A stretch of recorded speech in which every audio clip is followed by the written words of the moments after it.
Let's say अगर आपके पास एक लाइन है जो दूसरे लाइन को पैरेलल है, लेट्स से आपके पास एक लाइन है L1 and L1 is parallel to L2। आपके पास और एक लाइन है L3 जो L2 के पैरेलल है, ठीक है। So L1 is parallel to L2, L2 is parallel to L3, L1 is parallel to L2, L2 is parallel to L3। तो इसका मतलब क्या हुआ, L1 is also parallel to L3। कहने का मतलब ये है, अगर L1 और L2 पैरेलल है और अगर L2 और L3 पैरेलल है, तो इसका मतलब ये होगा कि L1 और L3 भी पैरेलल है। ये तो कॉमन सेंस है यार, अगर L1 L2 पैरेलल है, L2 L3 पैरेलल है, तो L1 और L3 तो पैरेलल होगा ही। ये तो कॉमन सेंस है, ये तो कॉमन सेंस है guys. So basically let's say हमारे पास तीन पैरेलल लाइंस है, पहली बात तो ये कि इसका रिजल्ट ये निकला कि L1 is parallel to L3। ये है कॉमन सेंस, अब लेट्स से हमारे पास है ये तीन पैरेलल लाइंस, यहाँ हम लोगों ने ड्रॉ किया और एक लाइन, इस लाइन को हम कहते हैं ट्रांसवर्सल।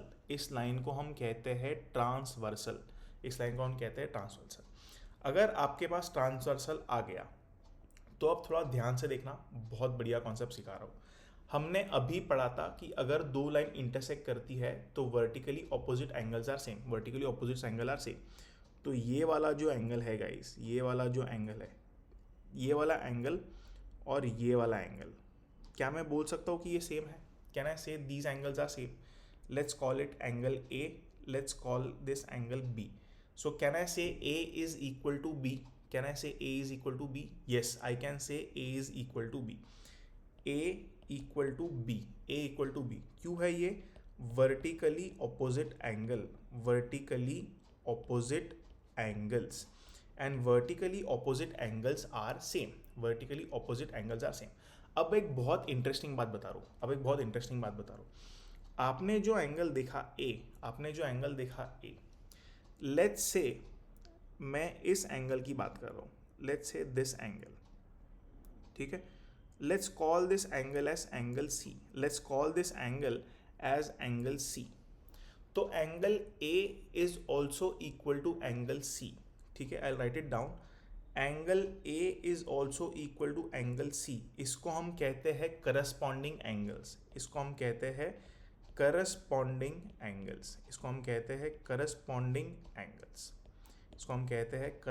एंगल्स, आप एक बार जरा ध्यान से देखिएगा, ये वाला एंगल, ठीक है, और ये वाला एंगल, ठीक है। आपको समझ में आ गया? ये दोनों एंगल्स जो है ये सेम होंगे। सिमिलरली ये वाला एंगल जो होगा यहाँ पर, ये भी C ही होगा। ये वाला एंगल जो होगा, ये एंगल भी C ही होगा, ठीक है। तो angle A and angle C are equal because they are corresponding angles.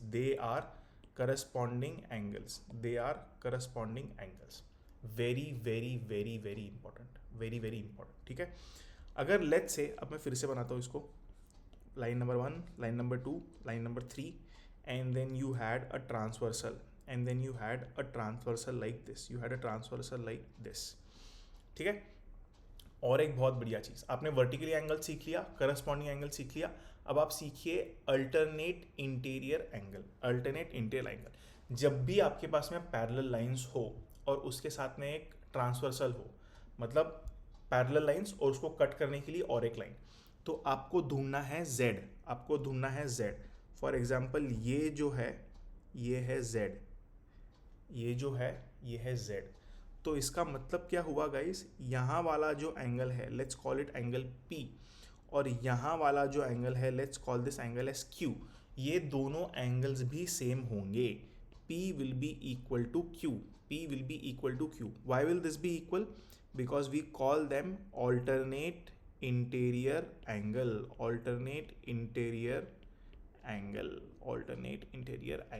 ठीक है। alternate थोड़ा सा हैंडराइटिंग खराब है, सो alternate इंटीरियर एंगल, ठीक है। तो ये दोनों एंगल्स भी सेम होंगे, आप और कोई जी ढूंढ सकते हो क्या? जरा ध्यान से देखो, ज़रा ध्यान से देखो, ये है एक और z, ये है एक और z, तो ये वाला जो एंगल होगा लेट्स से एंगल m, और ये वाला जो एंगल होगा एंगल n, ये वाला एंगल्स भी सेम होंगे, ये वाला एंगल्स भी सेम होंगे. So m is also equal to n, m equal to n. क्यों है ये? ऑल्टरनेट इंटीरियर एंगल, ये है ऑल्टरनेट इंटीरियर एंगल.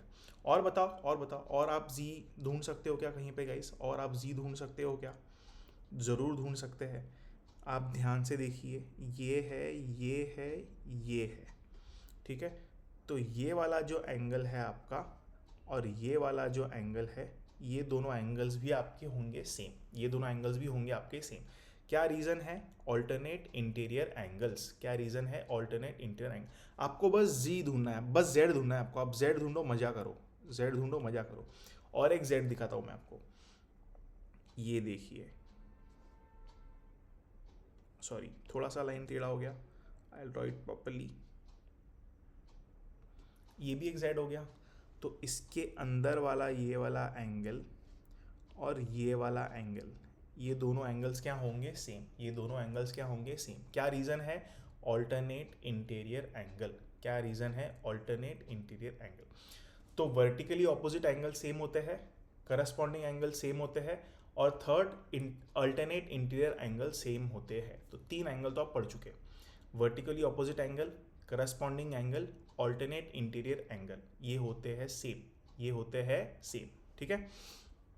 नाउ इसके अलावा let me draw that again. Let's say ये है आपका लाइन नंबर 1, ये है आपका लाइन नंबर 2, ये है आपका लाइन नंबर 3, ये है आपका लाइन नंबर 3, और ये मैंने बना दिया ट्रांसवर्सल, ये मैंने बना दिया ट्रांसवर्सल. अब ज़रा ध्यान से देखिए गाइस, ये वाला जो एंगल है, ये वाला जो एंगल है, एंड ये वाला जो एंगल है, ये वाला जो एंगल है, ठीक है. तो जो ट्रांसवर्सल के सेम साइड में एंगल है, ट्रांसवर्सल के सेम साइड में एंगल है, इनका सम, इनका जो सम होता है वो हमेशा 180 डिग्रीज होता है. I will write it down for you. नीचे लिखता हूं, angles on the same side of the transversal are supplementary. Supplementary का मतलब सम कितना होगा? 180 डिग्रीज. तो ये जो एंगल है, let's call this angle as x, let's call this angle as y. तो x plus y will be 180, x plus y will be 180. ठीक है.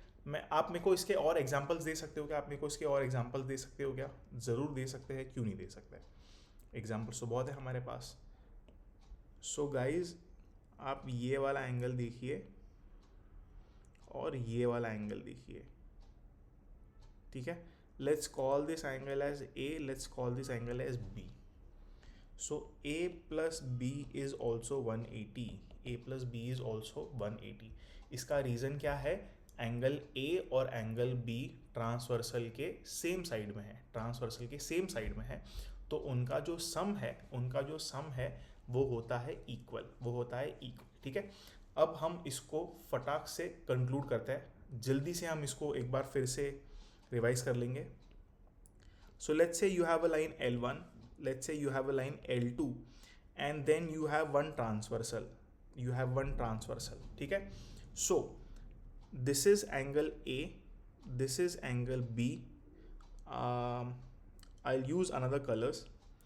This is angle B, okay. This is angle C, and this is angle D, okay. Then this is angle P, this is angle Q, and let's say this is angle R, and let's say this is angle S. अब हमको आपको relationships बताने हैं. ठीक है. What are the relationships? So जल्दी समझ लीजिए. Remember that angle A will be equal to angle P. Angle A will be equal to angle P. What do you call them? Corresponding angle. Angle A equal to angle P, then angle B and angle Q are also equal. angle B equal to angle Q, then angle D and angle R are also equal. Angle D and angle R are also equal. Apart from that, angle C and angle S are also equal. C and S are also equal. What is the reason? The reason is they are corresponding angles.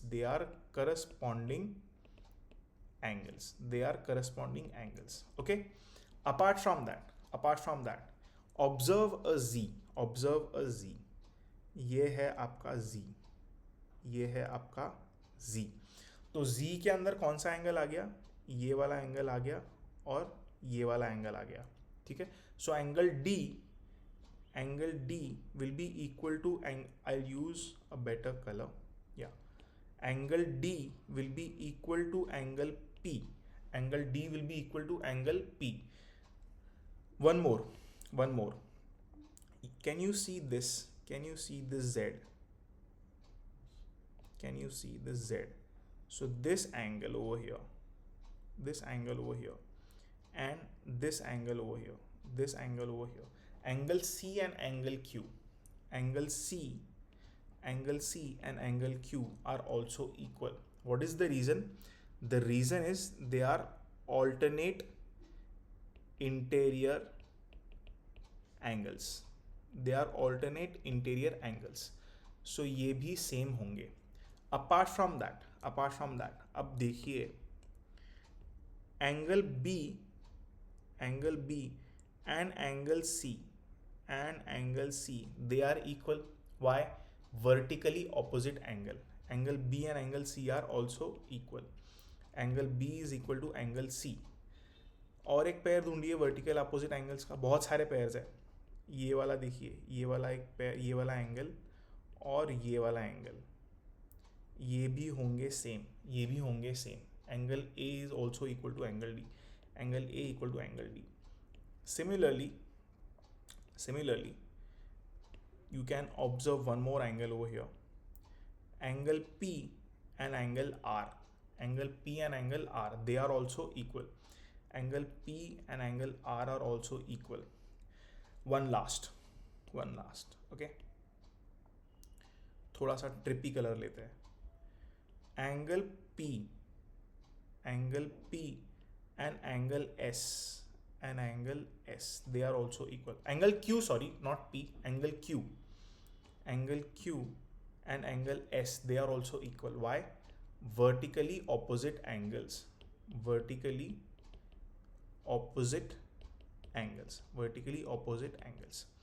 So basically आपको क्या क्या याद रखना है? Corresponding angles are same. Alternate interior angles are same. Vertically opposite angles are same. Corresponding, alternate interior and vertical. ये तीन angles हमेशा same होते हैं. वैसे तो चैप्टर खत्म हो चुका है guys, but I will again try to explain you better. ठीक है? Let's say you have these two lines and this is a transversal. Let's say this angle is A. Then which one is the corresponding angle? Corresponding angle कौन सा होता है? आप ऊपर जाइए, ये वाला जो एंगल है, इसको आप करिए ड्रॉप, और उसके बाद जो एंगल आएगा, उसके जस्ट बाद जो ये वाला एंगल आएगा, ग्रीन वाला एंगल, ये वाला एंगल भी होगा ए.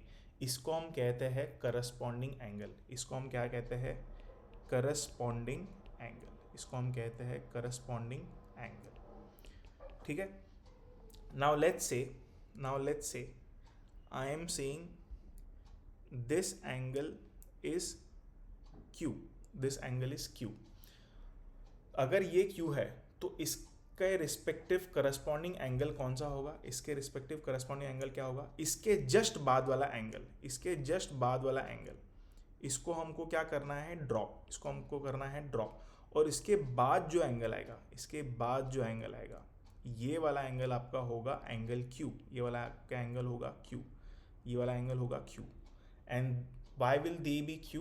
Because corresponding angle. ठीक है. Now let's say you have two lines parallel you draw a transversal, find a z, so look here, this is a z, so the angles between them, this angle is, let's say, a, this angle will also be a, what's the reason? You call them alternate interior angles, and alternate interior angles are always same, second one, guys, let's say this angle,